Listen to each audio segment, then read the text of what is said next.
In this lecture, I'll cover how to best navigate around images and adjust the zoom level. Let's close the new file we've created by clicking on the X in the top corner of the document window.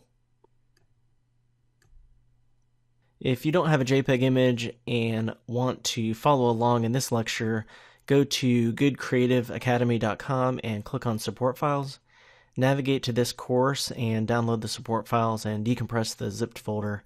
If you're unsure how to decompress zipped folders, there's an instructional video on the support files page. Back in Photoshop, go ahead and click on the file name Zoom and Navigation Beach and click Open.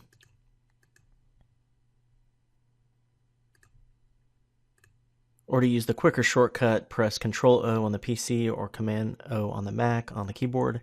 It's much quicker. Navigate to the folder that has the JPEG you want to use, whether it's a support file or not, and open it. Look up at the file name at the top of the document window. The number next to the name indicates the zoom level we're at. If you want to see an image at 100% view, we can go to View and then 100%, or press Ctrl-1 on the PC or Command-1 on the Mac. You can also double-click on the Zoom tool on the toolbar, and it will set the view to 100%, or press 100% on the options bar when the zoom tool is selected.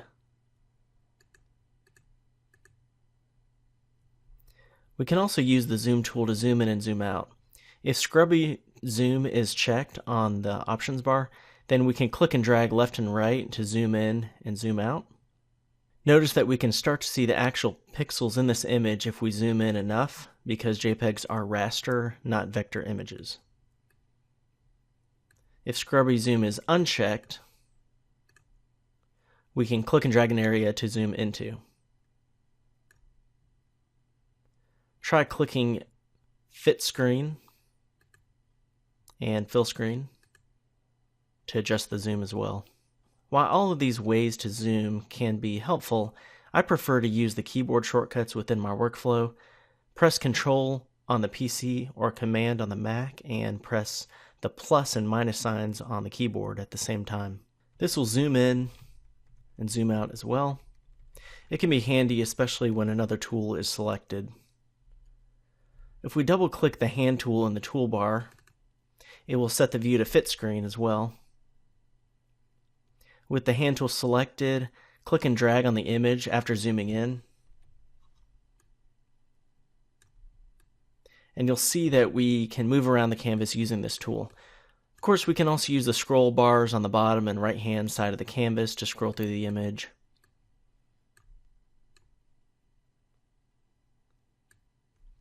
A quick tip, if you have another tool selected, such as the Move tool, and you press and hold the space bar on the keyboard, it toggles the hand tool. We can also right-click on the PC or Control-click on the Mac anywhere on the canvas, and it brings up some of the zoom options, whether we have the Zoom tool selected, which brings up 6 zoom options, or the hand tool selected, which brings up 4 zoom options.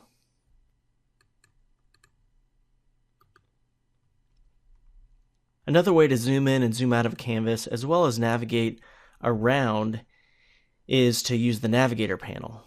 Go to Window, Navigator.